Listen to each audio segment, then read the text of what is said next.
Hi மக்களே, அனைவருக்கும் இனிய தமிழ் புத்தாண்டு நல்வாழ்த்துக்களுங்க. இந்த வருஷம் சிறப்பாக இருக்கணும்னு நான் எல்லாத்துக்கும் வாழ்த்துறேங்க.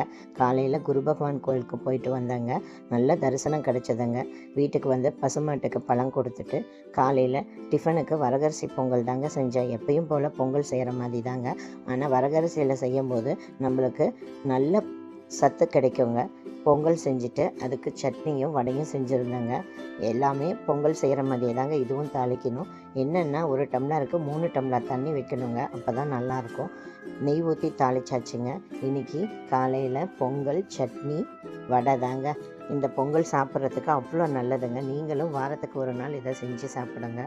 இந்த வீடியோ பிடிச்சிருந்தா லைக் பண்ணுங்கள், ஷேர் பண்ணுங்கள், மறக்காமல் கமெண்ட் பண்ணுங்கள் ஃப்ரெண்ட்ஸ். எல்லோருக்கும் இனிய தமிழ் புத்தாண்டு நல்வாழ்த்துக்கள்.